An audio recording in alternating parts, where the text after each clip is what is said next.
MA की class में professor विनय ने अटेंडेंस लेनी शुरू की थी। पहली लाइन लड़कियों के लिए रिजर्व मानी जाती थी। पीछे बैठे लड़के छींटाकशी में कोई कसर नहीं छोड़ते। डिपार्टमेंट के सामने ब्लैक कार से उतरती सुनिधि को देख एक लड़के ने हल्की सी सीटी मारी। बाकी लड़कों को हंसने का मौका मिल गया। प्रोफेसर विनय की कड़ी निगाहों से शांति छा गई। मैं आ सकती हूँ सर? मीठी आवाज़ में सुनिधि ने क्लास में आने की इजाज़त मांगी।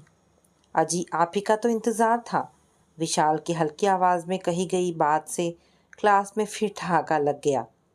सुनिधि, आप फिर लेट आई हैं। सॉरी सर, मेरा ड्राइवर देर से आया था।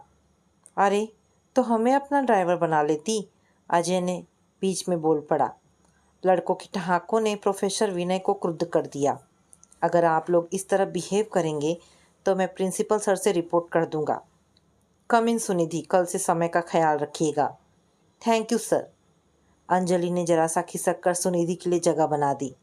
प्रोफेसर विनय ने अटेंडेंस लेकर रजिस्टर बंद कर दिया।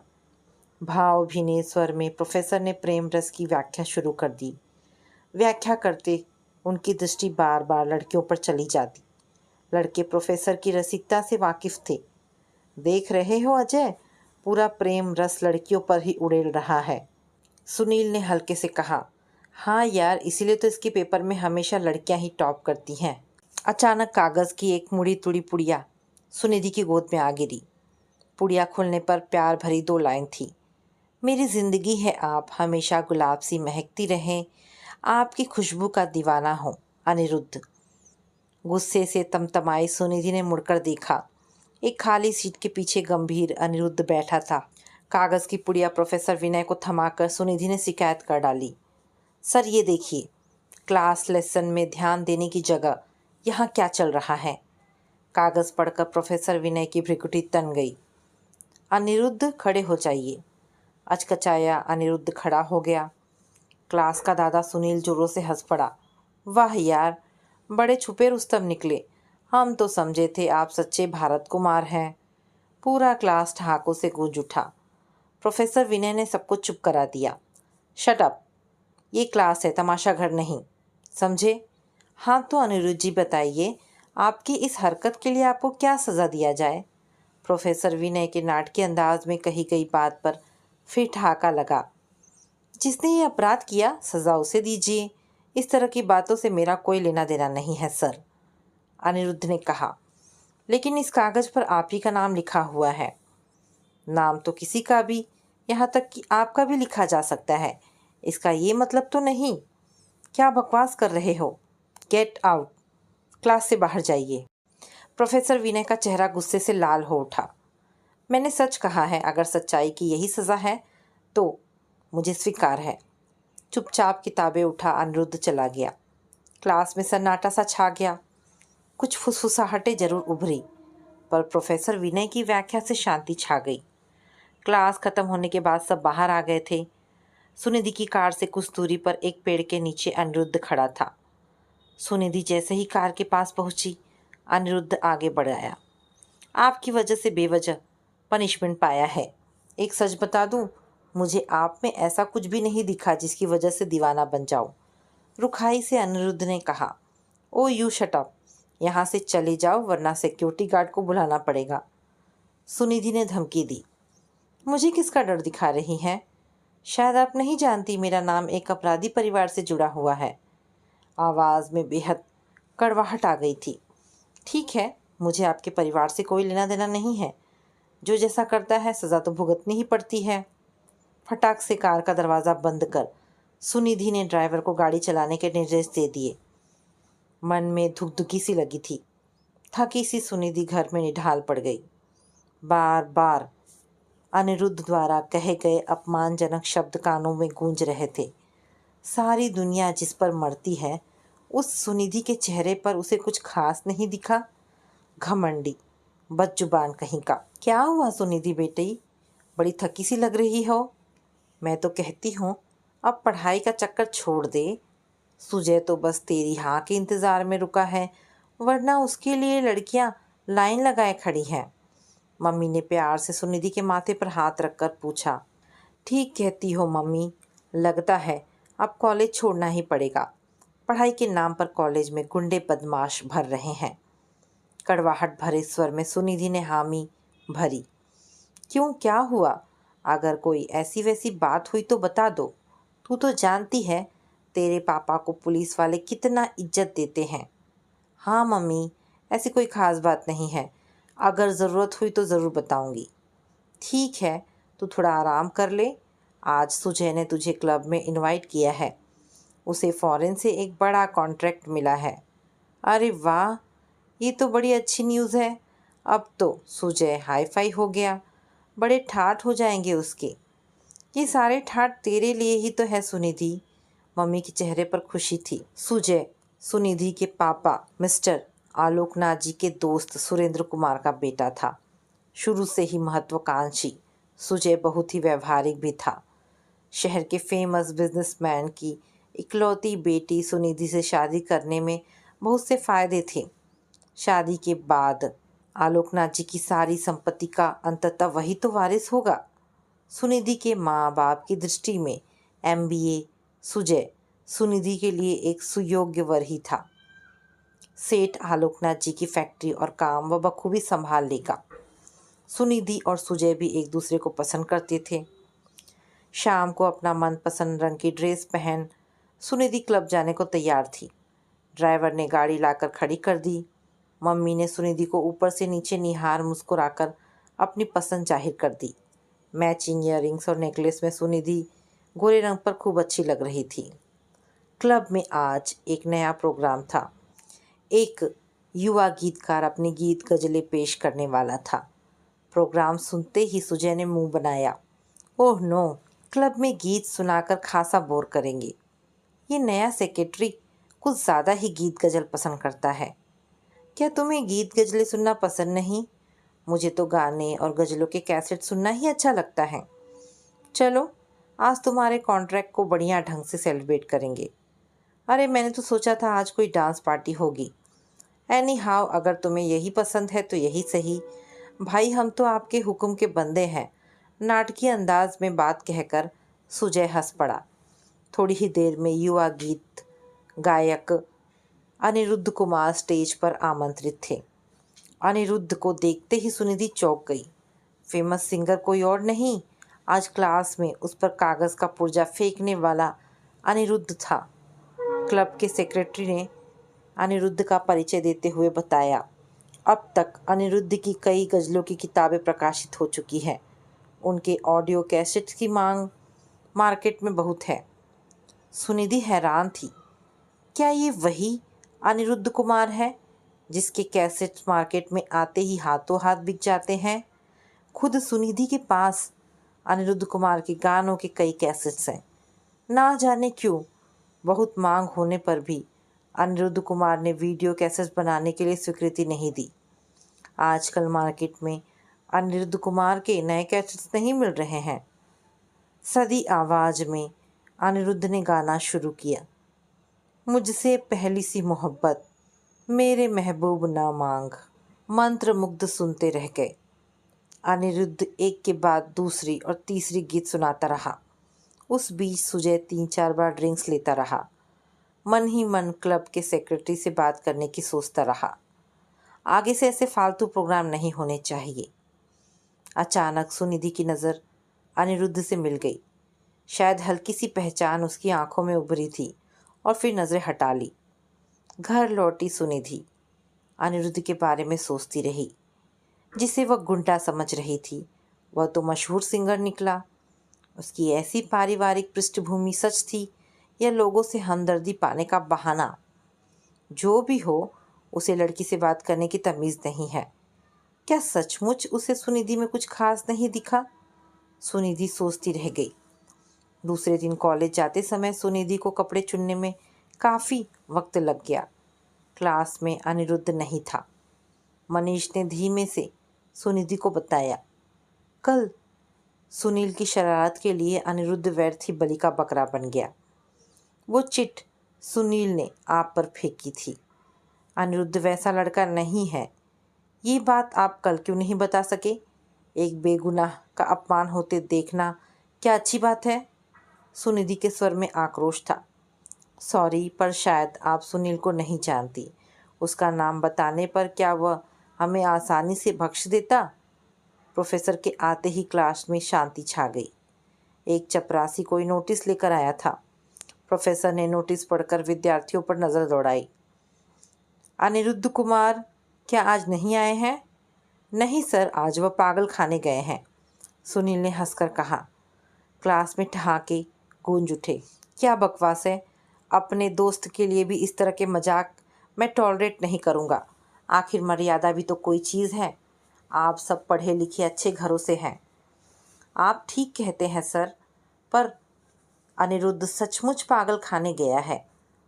वह हर महीने की 20 तारीख को अपनी माँ से मिलने पागल खाने जाता है, सुनील ने बेहद मासूमियत से कहा। यस सर, अनिरुद्ध की माँ पागल है। सुनील ठीक कह रहा है। मनीष ने सुनील की बात की पुष्टि कर दी। स्ट्रेंज, एबनॉर्मल माँ का इतना जीनियस बेटा। जानते हैं इस नोटिस में क्या सूचना आई है? क्या सूचना आई है सर? सुनील ने व्यंग से पूछा। अनिरुद्ध ने पूरी यूनिवर्सिटी के एग्ज़ाम में टॉप किया है। इंग्लिश लिटरेचर में पिछले 5 वर्षों के सर्वोच्च अंकों का रिकॉर्ड तोड़ा है। नोटिस द्वारा अनिरुद्ध को यूनिवर्सिटी स्कॉलरशिप के साथ लखनऊ की योग्यता छात्रवृत्ति दी जाने की सूचना भेजी गई थी। क्लास में सन्नाटा छा गया। शानदार पैंट कमीज की जगह मामूली कुर्ते पजामे में आने वाला अनिरुद्ध सचमुच जीनियस था। सुनिधि सोच में पड़ गई। पागल माँ का कलंक ढोता अनिरुद्ध पढ़ाई पर कैसे ध्यान दे पाता होगा? क्या इसी वजह से उसकी गीतों गज़लों में इतना दर्द है? अचानक बेहद मामूली सा अनिरुद्ध सबकी नज़रों में बहुत ऊंचा उठ गया। दूसरे दिन क्लास में सबकी नज़रें अपने ऊपर निबद्ध देख अनिरुद्ध चौंक गया। मनीष ने पीठ ठोक बधाई दी थी। यार, तूने तो कमाल कर दिया। 5 सालों का रिकॉर्ड तोड़ डाला और हमें कानों कान तक खबर नहीं कि ये महाशय हमारे ही क्लास में है। अब तो मिठाई खिलानी पड़ेगी। स्कॉलरशिप ले रहा है यार, मनीष ने चहक कर कहा। ज़रूर, मेरा सब कुछ आपका है, मंद स्मित के साथ अनिरुद्ध ने जवाब दिया। माँ कैसी है अनिरुद्ध? मनीष ने हमदर्दी से पूछा। कोई खास फर्क नहीं पड़ा है। डॉक्टर का कहना है कोई चमत्कार ही उन्हें सामान्य बना सकेगा, उदास अनिरुद्ध ने जवाब दिया। कार के पास खड़ी सुनिधि शायद अनिरुद्ध का इंतज़ार कर रही थी। अनिरुद्ध अकेला ही घर तक की लंबी दूरी पैदल तय करता था। बाकी दोस्त या तो साइकिल या मोटर बाइक अथवा कार वाले थे। अनिरुद्ध के पास आते ही सुनिधि आगे बढ़ाई।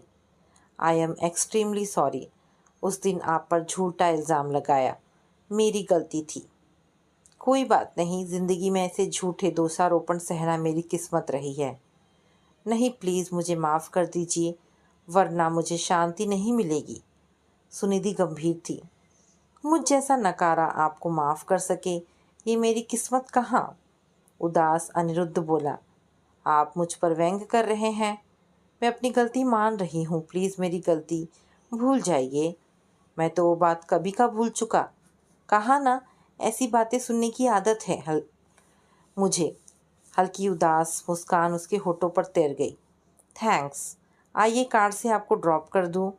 धन्यवाद, मैं अपनी आदतें बिगाड़ना नहीं चाहता। क्या एक दिन में आदत बिगड़ जाएगी? एक दिन क्या, एक पल में सब कुछ बदल जाता है मिस, गहरी आवाज़ में अनिरुद्ध ने कहा। शायद किसी घटना ने आपको गहरी चोट पहुंचाई है। चोट खाना तो चलता ही रहा है। एनी हाउ थैंक्स, देर हो रही है। सुनिधि को कुछ कहने का मौका न दे अनिरुद्ध तेज कदमों से एक सकरी गली की ओर चला गया। हैरानी से सुनिधि उसे देखती रह गई। घर पहुंचने पर सुजय को अपनी प्रतीक्षा करते देख सुनिधि आश्चर्य में पड़ गई। सुजय, तुम इस समय कैसे? क्यों, तुम्हारे पास आने के लिए क्या पहले से अपॉइंटमेंट लेना होगा? सुजय ने मजाक किया। नहीं, इस वक्त तुम ऑफिस में रहते हो इसीलिए पूछा। जल्दी से तैयार हो जाओ, आज पिक्चर के टिकट लिए हैं। क्या तुम्हें पिक्चर का शौक कब से हो गया सुजय? मैं अभी चेंज करके आती हूँ। पिक्चर के नाम से सुनिधि खुश हो गई। ठीक कहती हो, मुझे पिक्चर का शौक नहीं, पर तुम्हारे शौक के साथ समझौता तो करना ही होगा। आखिर ज़िंदगी हमें साथ गुजारनी है। मजाक के लहजे में सुजय ने कहा। ओह नो, तुम्हें मेरे शौक के साथ समझौता नहीं करना होगा सुजय। जिस बात के लिए दिल ना माने वो नहीं करनी चाहिए। Sujay, thanks for the invitation, हम पिक्चर नहीं जाएंगे। सुनिधि गंभीर थी। लेकिन मैडम, मेरे टिकट्स बेकार जाएंगे, ये मुझे मंजूर नहीं। तुम्हें तो चलना ही होगा सुनिधि। सुजय ने हंसकर कहा। अच्छा, तो आपके लिए नहीं पर आपके टिकटों के लिए चलना मेरी मजबूरी है। चलिए मिस्टर, यही सही। वैसी कौन सी पिक्चर के लिए टिकट लिए हैं? ये जवानी है दीवानी। सुना है लड़कियों को ये पिक्चर काफ़ी पसंद आ रही है। नहीं, हमें तो परिणीता देखनी है। शरद चंद्र हमारे फेवरेट राइटर हैं। ओ गॉड, एक बात समझ में आ रही है। शादी के पहले तुम्हारी पसंद नापसंदी की लिस्ट जरूर ले लो। इस धोखे में मत रहना। हमें जो आज पसंद है हो सकता है कल नापसंद हो जाए। हमें समझ पाना इतना आसान नहीं है सुजय, कुछ शोखी से सुनिधि ने कहा। बस एक मेहरबानी करना, मुझे कल नापसंद मत कर देना। दोनों दिल खोलकर हंस पड़े। पिक्चर के बाद सुजय सुनिधि को डिनर पर ले गया। सुनिधि को लगा उसका चुनाव गलत नहीं है। सुजय के साथ ज़िंदगी आसानी के साथ जी जा सकती है। आज का दिन काफ़ी अच्छा गुजरा। दूसरे दिन क्लास में अनिरुद्ध को ना देख सुनिधि सोच में पड़ गई। मनीष ने ही बताया उसकी माँ की हालत बिगड़ गई है। शायद अनिरुद्ध 2-4 दिन ना आ सके। समझ में नहीं आता इतना सब झेल कर यह लड़का हमेशा टॉप कैसे करता है। घर और हॉस्पिटल का खर्च चलाने के लिए गीत गज़लों के प्रोग्राम देता है, कैसेट्स बनवाता है। अगर उसकी माँ और घर के हालात ठीक होते तो वह एक नामी गायक बन जाता। पापा जब तक जीवित रहे उसके कैसेट्स खूब बने। अब हालात बदल गए, गाना उसकी मजबूरी बन गई है। माँ की बीमारी ने अनिरुद्ध के गायन को ख़त्म कर दिया है। अब कभी भी कहीं प्रोग्राम ज़रूरत पूरी करने के लिए दे देता है। लगता है अनिरुद्ध से आपकी अच्छी दोस्ती हो गई है। हाँ, कुछ दिन पहले मैंने ही अनिरुद्ध को क्लब में गीत सुनाते देखा था। शायद क्लब वालों ने पैसे दिए होंगे। अच्छा है आप उनके साथ हमदर्दी रखते हैं। सच्चाई यही है, जो भी उनके कांटेक्ट में आ जाएगा उसे प्यार करने लगेगा। जिंदगी में उसे कांटे ही मिले हैं। गहरी सांस लेकर मनीष ने कहा। क्यों, ऐसी क्या बात है? सुनिधि ने हैरानी से पूछा। जानती हो, उसके पापा पीडब्ल्यूडी में एक बेहद ईमानदार इंजीनियर थे। उनकी पोस्टिंग के पहले जो इंजीनियर था उसको पैसे देकर ठेकेदार ने इमारत बनाने में खराब माल लगाने के बावजूद बिल पास करा दिए थे। अनिरुद्ध के पापा ने उनकी बेईमानी की रिपोर्ट करने की गलती कर डाली। इसमें गलती कहाँ है? उन्होंने तो ठीक ही किया। सुनिधि हैरान थी। जहाँ झूठ का बोलबाला हो वहाँ सच्चाई कहाँ चलती है। ठेकेदार और इंजीनियर ने मिलकर अनिरुद्ध के पापा पर बेईमानी का झूठा आरोप लगाकर उन्हें फंसा दिया। उनकी ईमानदारी की उन्हें यही सज़ा दी गई थी। ओह, फिर क्या हुआ? सुनिधि ने जानना चाहा। अनिरुद्ध के पापा ये झूठा आरोप बर्दाश्त न कर सके, फांसी लगाकर जीवन खत्म कर लिया। मनीष ने बताया। ये तो सरासर गलत बात है। झूठ का डटकर सामना करने की जगह जीवन समाप्त कर लेने से तो उनका अपराधी सिद्ध हुआ। ठीक कहती हो सुनिधि। निरपराध पति की मौत के सदमे में अनिरुद्ध की माँ का मानसिक संतुलन बिगाड़ दिया। अब अनिरुद्ध को एक ही धुन है, पापा को निरपराध सिद्ध करके ही चैन लेगा। लेकिन अनिरुद्ध के पापा पर लगाया गया आरोप सही भी तो हो सकता है मनीष, सुनिधि ने शंका व्यक्त की। ये तुम्हारे क्लास की मानसिकता है सुनिधि। मध्यवर्गीय परिवारों से ईमानदारी की तुम उम्मीद भी कैसे कर सकती हो? कुछ तल्खी से मनीष ने कहा। मेरा वो मतलब नहीं था। एनी हाउ मुझे अनिरुद्ध से हमदर्दी है। बात खत्म कर सुनिधि कार में जा बैठी। रास्ते में सोचती गई, उसे अनिरुद्ध के घर परिवार के बारे में उलझने की क्या ज़रूरत है। एग्ज़ाम्स के बाद उसकी शादी होने वाली है। सुजय के साथ पेरिस में हनीमून मनाने की कल्पना ही सुखद है। घर में सुनिधि की चचेरी बहन शिखा आई हुई थी। शिखा और सुनिधि समवयस्क थी, दोनों में खूब पटती थी। शिखा को देखते ही सुनिधि खिल उठी। अभी कुछ ही दिन पहले शिखा की एंगेजमेंट हुई थी। शिखा को साथ ले सुनिधि अपने कमरे में आ गई। अब बता, हमारे जीजू कैसे हैं? सुनिधि ने हंसकर पूछा। बताने से तो बात नहीं बनेगी, खुद देखकर ही समझ पाएगी। वो क्या कमाल की चीज़ है, शिखा ने मजाक में कहा। सच, तब तो जल्दी मिलने आना होगा। देखना ही पड़ेगा वो कितने कमाल की चीज़ है जिसने हमारी शिखा पर अपना जादू चला दिया है। मेरी छोड़, ये तो बता, सुजय के साथ तेरा रोमांस कैसा चल रहा है? अरे वो तो पुरानी कहानी है। कभी लगता है रोमांस अचानक होना चाहिए, तभी मज़ा है। यहाँ तो शुरू से ही एक दूसरे को जानते रहे हैं। वाह, लंबे रोमांस का तो मज़ा ही कुछ और है। शादी के बाद तो रोमांस ख़त्म हुआ समझो। शिखा हंस रही थी। अच्छा, तब तो तू अपनी मैरिज डिले कर डाल और रोमांस करती रहे, सुनिधि ने सुझाव दिया। तू चाहे तो कुछ दिनों के लिए किसी और को ढूंढ ले, चेंज का मज़ा भी रहेगा, शिखा ने मजाक किया। ठीक है, अच्छा सुझाव है, कोशिश करूंगी कुछ दिनों के लिए कोई और मिल जाए, सुनिधि ने भी मजाक का जवाब मजाक में दिया। शाम को सुजय शिखा और सुनिधि को डिनर के लिए ले गया। हंसी मजाक के साथ शाम अच्छी बीत गई। 2 दिन रहकर शिखा वापस चली गई। शिखा के साथ शिखा के जाने के बाद से सुनिधि को खालीपन काटने लगा। काश उसकी कोई अपनी बहन होती जो हमेशा उसके साथ रहती। क्लास में पढ़ाई ज़ोरों से चल रही थी। 1 महीने बाद एग्ज़ाम्स होने वाली थी। सब पढ़ाई के लिए सीरियस होने लगे। ऐसे समय में अनिरुद्ध की गैर हाजिरी आश्चर्य का विषय थी। सुनिधि मनीष से पूछ बैठी, अनिरुद्ध क्या बीमार है? नहीं, वह तो ठीक है, पर उसकी माँ ने पागलपन में अपना दाया अंग जला लिया। अनिरुद्ध माँ की ठीक देख रेख के लिए उन्हें घर ले आया है। घर में कोई और तो है नहीं, अनिरुद्ध खुद उनकी सेवा कर रहा है। अरे, इस तरह से तो वह क्लासेस मिस कर रहा है, एग्ज़ाम्स कैसे दे पाएगा? मैं उसके लिए क्लास नोट्स की फ़ोटो कॉपी करा रहा हूँ। आई एम श्योर वह जीनियस है, मैनेज कर लेगा, मनीष ने पूरे विश्वास से कहा। तुम सचमुच अनिरुद्ध के सच्चे दोस्त हो। क्या हम उसकी माँ को देखने चल सकते हैं? क्या करोगी देखकर? उनको इस हालत में देख पाना मुश्किल होगा। नहीं, मैं चलना चाहती हूँ। कब ले चलोगे? सुनिधि ने जिद सी की। ठीक है, आज शाम उसे नोट्स देने जाना है, तुम साथ चल सकती हो। घर के नाम पर अनिरुद्ध के पास एक कोठरी नुमा कमरा था। उसी में एक और गैस का चूल्हा रखा किचन का रूप दे दिया गया था। कमरे की एक और खटिया पर साफ बिस्तर था। एक और टेबल और कुर्सी रखी थी। टेबल पर कुछ किताबें और कॉपियाँ रखी थी। खटिया के पास रखे स्टूल पर खीर का कटोरा रखा था। खटिया पर एक विचित्र स्त्री बैठी थी। चेहरा देखकर लग रहा था कभी वह सुंदर रही होगी।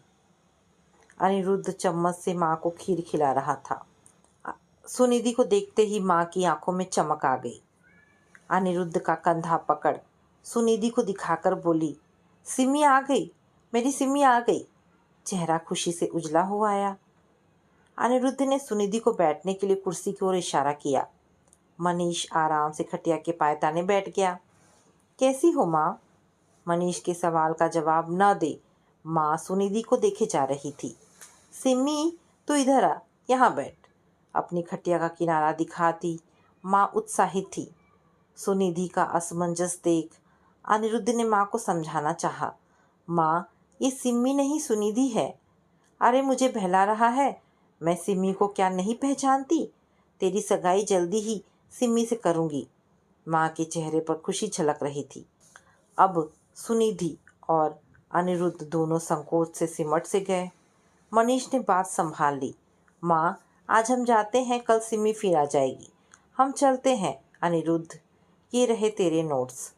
मनीष ने नोट्स अनिरुद्ध की ओर बढ़ा दिए। थैंक्स मनीष, अगर तुम ना होते तो कौन मेरी हेल्प करता? अनिरुद्ध अभिभूत था। फॉर्मेलिटी रहने दे यार, टॉप करेगा तो मिठाई खा लूँगा। टॉप करना तो अब सपना है, माँ की हालत देख रहे हो ना। सुनिधि जी, आपका भी आभारी हूँ। आपने यहाँ आने की तकलीफ़ उठाई। ये तो मेरा कर्तव्य था। आई विश आपकी माँ जल्दी अच्छी हो जाए। थैंक्स। रात में अनिरुद्ध की माँ का चेहरा बार बार सुनिधि की आंखों के सामने आता रहा। कौन है ये सिमी? माँ ने उसमें सिमी जैसा क्या देखा? उसकी सगाई वह अनिरुद्ध से कराना चाहती है। कहाँ है वो सिमी? अनिरुद्ध माँ से बेहद प्यार करता है। काश वह उसकी कोई मदद कर पाती। तीसरे दिन मनीष ने सुनिधि को बताया, जिस दिन से अनिरुद्ध की माँ ने सुनिधि को देखा है, उनकी स्थिति में बहुत सुधार आ गया है। वह अनिरुद्ध को पहचानने लगी है और सिमी को बराबर याद कर रही हैं। अनिरुद्ध का अनुरोध है, अगर वह कुछ समय निकाल कर अनिरुद्ध की माँ से मिल सके तो उस पर सुनिधि का एहसान होगा। एक अस्वस्थ स्त्री की सहायता करना सुनिधि को कठिन काम नहीं लगा। हर दूसरे तीसरे दिन अनिरुद्ध के घर जाकर उसकी माँ की सिम्मी बन सुनिधि घर में खुशी का माहौल बना आती। अनिरुद्ध की माँ अब काफ़ी सामान्य हो रही थी। अनिरुद्ध के मुकाबले सुनिधि के हाथ से दवा लेना माँ को अच्छा लगता। अनिरुद्ध और मनीष की बातों में सुनिधि का समय पंख लगाकर उड़ जाता। गंभीर अनिरुद्ध इतना मजाक प्रिय हो सकता है, सुनिधि सोच भी ना सकी।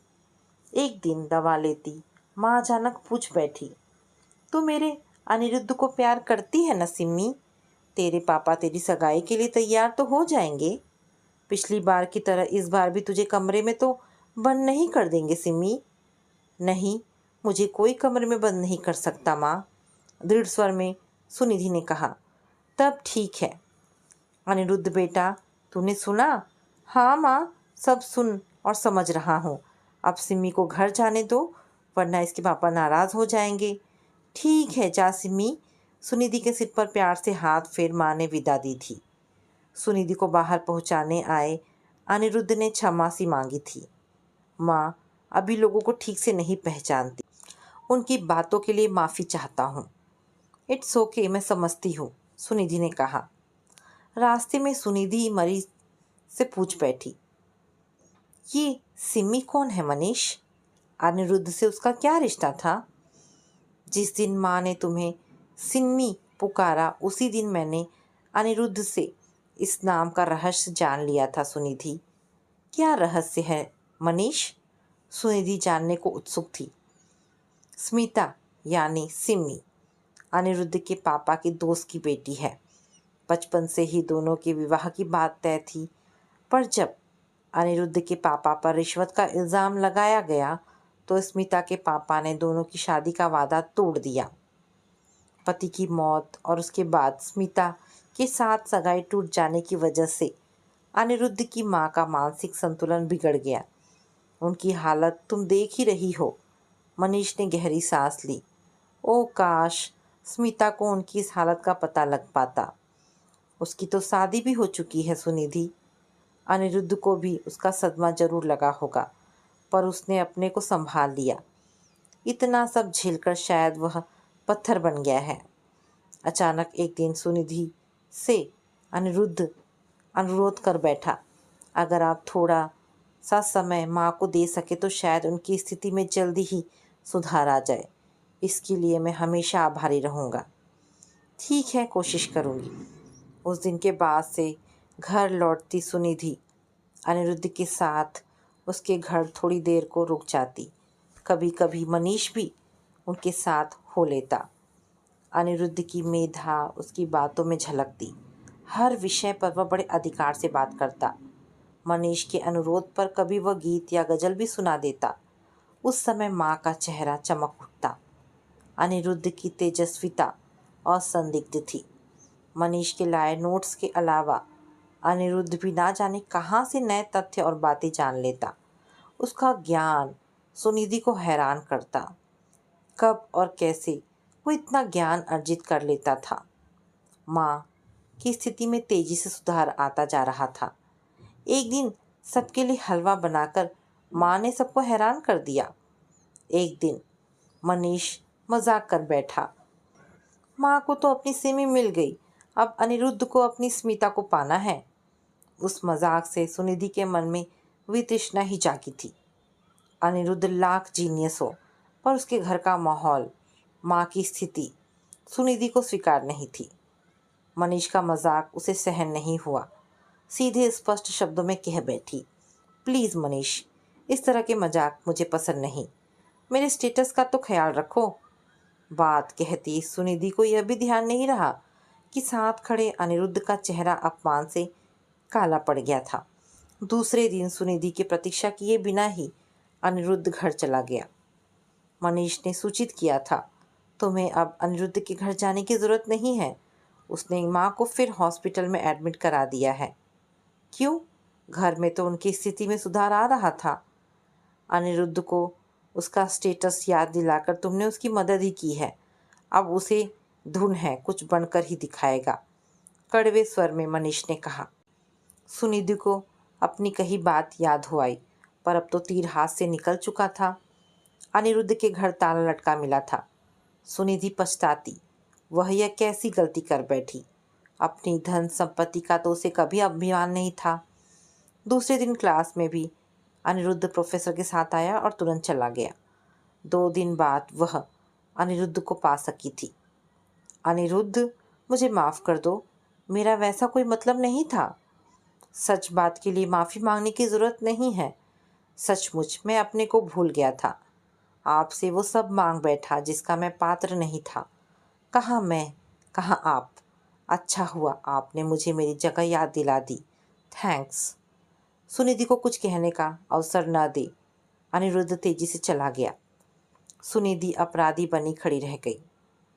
सुजय 4 सप्ताह के लिए फॉरेन गया था। वापसी में सुनिधि के लिए ढेर सारे गिफ्ट लाया था। सच तो ये है, अनिरुद्ध से न मिल पाने पर ना जाने क्यों वो बहुत अकेलापन महसूस कर रही थी। अनिरुद्ध के साथ वह अपने को कितना पूर्ण पाती थी। सुजय के मुकाबले अनिरुद्ध का साथ उसे ज़्यादा अच्छा लगता। सुजय और उसके लाए हुए गिफ्ट देखकर सुनिधि खिल उठी। सुजय ने मजाक किया, कहिए मैडम, आपका समाज सेवा का भूत उतर गया। सुना है किसी पागल औरत का इलाज कर रही हैं। वैसे सच्चाई ये है कि आप अच्छे भले इंसान को पागल बना दें। अब देखिए, मैं ही आपका दीवाना बन गया हूँ। अचानक सुनिधि का चेहरा उतर गया। एग्ज़ाम्स ख़त्म होने के बाद ही अनिरुद्ध ना जाने कहाँ गायब हो गया। उसकी माँ हॉस्पिटल में नहीं थी। मनीष भी परेशान था। उधर घर में सुनिधि की परीक्षा ख़त्म होते ही सुनिधि की शादी की तैयारियां शुरू हो गई। शादी के बाद सुजय को सुनिधि के पापा का बिजनेस संभालना था। सुजय का शुरू से ही घर में आना जाना था। बिजनेस में उसकी बराबरी की भागीदारी पहले से ही तय थी। शिखा का होने वाला पति विदेश चला गया था, अतः शादी 6 महीनों के लिए टल गई थी। शिखा के आने से घर में रौनक हो गई। ना जाने क्यों सुनिधि के मन पर एक अव्यक्त उदासी सी छाई हुई थी। एक अपराध बोध उसे कचोटता रहता। जाने अनजाने अनिरुद्ध का उदास अपमानित चेहरा आंखों के सामने कौंध जाता। खुशी से उमकती सुनिधि की जगह अनमनी सुनिधि ने शिखा को चौंका दिया। पूछ बैठी, क्या बात है सुनिधि, कहीं सुजय से कोई अनबन तो नहीं हो गई? 2 दिन बचे हैं और तू ऐसी खोई खोई सी है। नहीं, ऐसा कुछ नहीं हुआ। फिर क्या बात है? अपने मन की बात बताने से मन हल्का हो जाता है। सुनिधि अनायास ही अनिरुद्ध के बारे में सब बता गई। उसकी तेजस्विता और मेधा से वह अभिभूत थी, फिर भी वह उसका अपमान कर गई। अनिरुद्ध उसे पसंद था। उसे छोटे स्टेटस वाला कहकर उसने भारी अपराध किया है। वैसे ऐसा भी नहीं कि वह किसी छोटे खानदान से संबंधित था। सच तो ये है, अगर उसके पिता जीवित होते तो वह एक सम्मानित परिवार का इकलौता वारिस होता। काश उसके पिता ने अन्याय के विरुद्ध संघर्ष न किया होता। किशोर अनिरुद्ध पर इस तरह अपना दायित्व न छोड़ा होता। हमेशा टॉप करने वाला प्रतिभाशाली गायक अनिरुद्ध को उसके स्टेटस की याद दिलाकर सुनिधि ने अक्षम्य अपराध किया है। परिस्थितियों ने एक प्रतिभाशाली गायक, मेधावी छात्र को कुचल कर रख दिया है। सुनिधि अनिरुद्ध का अपमानित चेहरा नहीं भुला पा रही है। बार बार वह चेहरा जहन में कौंध जाता है। क्या करे सुनिधि? सुनिधि की बात खत्म होने पर उसके उदास चेहरे को एक पल ताक शिखा पूछ बैठी, सच कह, कहीं तू अनिरुद्ध से प्यार तो नहीं करने लगी है? छी, ये क्या कह रही है? भला मैं अनिरुद्ध से प्यार कर सकती हूँ? तेरी बातों से तो यही लगता है, वरना शादी के 2 दिन पहले सुजय के बारे में सोचने की जगह अनिरुद्ध को याद ना करती। देख, अभी भी वक्त है। अगर चाहे तो अनिरुद्ध को बुलाकर बात कर लो। कहाँ से बुलाओगी उसे? शिखा, एग्जाम्स के बाद वो ऐसा गायब हुआ, ये कहीं अता पता ही नहीं छोड़ा। सुनिधि का गला रुद्ध हो उठा। इसका मतलब वह तो तुझे जरूर चाहने लगा था। तेरी बात का आघात वह सह नहीं सका। अब हम क्या करें? शिखा, हम अनिरुद्ध के गुनहगार हैं। तू सुजय से प्यार करती है? शिखा ने सुनिधि की आंखों में आंखें डालकर सीधा सवाल किया। हाँ, शायद इस बारे में कभी सोचने की जरूरत ही नहीं पड़ी। हम दोनों शुरू से ही साथ साथ रहे हैं। सुनिधि जैसे सोच में पड़ गई। अब अगर खुद तुझे पता नहीं तो क्या कहे? बस जो हो रहा है होने दे। शिखा ने हथियार डाल दिए, पर दुश्चिंतिता बनी रही। रात भर सुनिधि करवटें बदलती रही। अनिरुद्ध के साथ हुई जिन बातों पर उसने कभी ध्यान नहीं दिया, अपने शार गर्भित अर्थों के साथ वो उजागर होती गई। कभी अनिरुद्ध ने हंसते हुए पूछा था, अपने भविष्य के लिए क्या सोचती हो? कैसा पति चाहोगे आप? एक बात तो तय है, हम नौकरी नहीं करेंगे। पति मिस्टर की कमाई इतनी ज़रूर होनी चाहिए कि जब जी चाहे लंदन, अमेरिका, पेरिस उड़ जाए। बड़ी शौकी से सुनिधि ने जवाब दिया था। तब तो अपना कोई चांस नहीं। मजाक में कहा अनिरुद्ध का वह कथन क्या यूं ही था? कई बार अनिरुद्ध की मुग्ध दृष्टि पर निहारते देख सुनिधि संकुचित हो जाती। एक दिन सुनिधि के साथ नदी किनारे घूमते अनिरुद्ध से सुनिधि ने गीत की फरमाइश की थी। सुनिधि को मुग्ध नज़रों से निहारते अनिरुद्ध ने गीत गाया था, होठों से छूकर तुम मेरा गीत अमर कर दो। सुनिधि की बधाई पर उसने कहा था, ये गीत आपको नज़र है सुनिधि। उसकी उस नज़र में ना जाने क्या था कि सुनिधि चुप रह गई थी। ऐसी ही ना जाने कितनी छोटी बड़ी बातें सुनिधि के जहन में उभरती जा रही थी। अचानक महसूस हुआ तकिया आंसू से भीग गया था। क्या करे सुनिधि? नहीं, अब कुछ नहीं हो सकता। अपने मन को ना पहचान पाना उसकी ही तो भूल थी। अनजाने ही वह अनिरुद्ध को चाहने लगी थी। उसके दिल ने ही उसे धोखा दे डाला। अब किससे शिकायत करे सुनिधि? दूसरे दिन बारात आनी थी। सुबह से रस्मों का दौर चल रहा था। हल्दी तेल चढ़ाती भाभियों की हंसी ठिठोली पर सुनिधि के होठों पर हल्की सी मुस्कान भी नहीं आई। माँ को लगा शादी के पहले हर लड़की यूं ही उदास हो जाती है। शिखा को सुनिधि की उदासी का राज समझ में आ रहा था। लाड़ प्यार और ऐशो आराम के बीच पली बढ़ी सुनिधि के सामने अनिरुद्ध का स्टेटस एक प्रश्न चिन्ह बनकर खड़ा रहा। उसके आगे वह कुछ सोच ही ना सकी। प्रतिभाशाली अनिरुद्ध के साथ अपना भविष्य नहीं देख सकी। सुजय की व्यवहारिकता के सामने अनिरुद्ध की संवेदनशीलता हमेशा विजयी होती। फिर भी वह गलती कर गई। नियत समय पर बारात आ गई। शोरगुल हंसी मजाक के बीच जयमाल, द्वार पूजा और विवाह संस्कार संपन्न हो गए। सुनिधि ने स्वप्नवत सारे कार्य किए, जैसे वह सुध खो बैठी थी। विदाई के समय सुनिधि को फूट फूट कर रोते देख सुजय की मम्मी ने प्यार से तसल्ली दी थी। अपने घर ही तो जा रही है सुनिधि, जब जी चाहे मम्मी पापा के पास आ जाना। हनीमून के लिए सुजय ने स्विट्जरलैंड चुना था। उत्साह से एक एक जगह दिखाता, बताता जाता।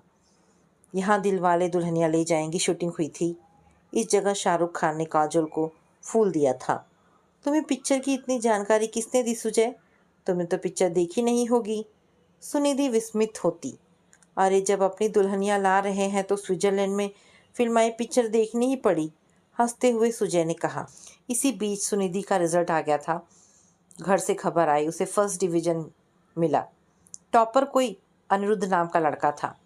सुनिधि की हैरानी का कोई कारण नहीं था। मनीष ठीक कहता था। अनिरुद्ध जिस मिट्टी का बना है वह इस दुनिया की नहीं है। वह तो किसी का नायाब तोहफा है। वरना इतनी परेशानियों के बावजूद टॉप करना शायद ही किसी को संभव हो पाता। स्विट्जरलैंड और पेरिस में हंसी खुशी 1 महीने का समय बिताकर दोनों वापस लौटे थे। उस खुशी के बीच भी कभी कभी अनिरुद्ध का उदास चेहरा सुनिधि को बेचैन कर जाता। यूरोप की सुंदरता ने सुनिधि के मन का अवसाद काफ़ी हद तक दूर कर दिया।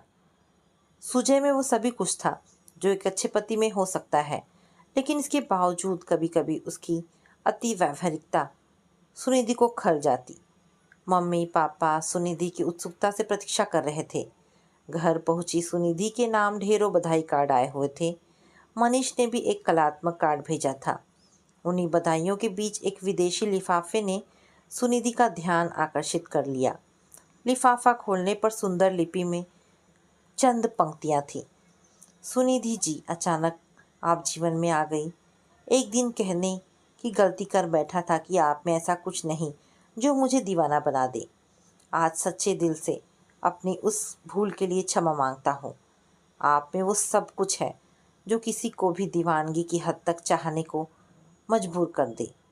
हाँ, यही सच है। अपने से भी ज़्यादा आपको चाहता हूँ। आपके साथ बिताए पल मेरे जीवन की अमूल्यतम निधि है। आपने ठीक कहा था, मैं आपके स्टेटस का नहीं था, पर शायद आपकी ही प्रेरणा से आईएफएस में टॉप करके फर्स्ट पोस्टिंग पर अमेरिका आया हूँ। शायद अब आपका स्वप्न पूर्ण कर सकूँ।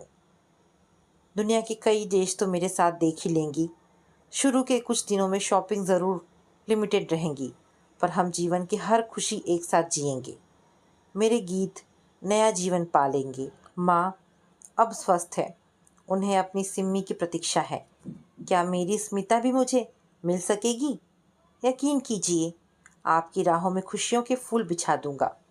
सारे कांटे मेरे हिस्से आए। क्या आपकी हाँ मिलेगी?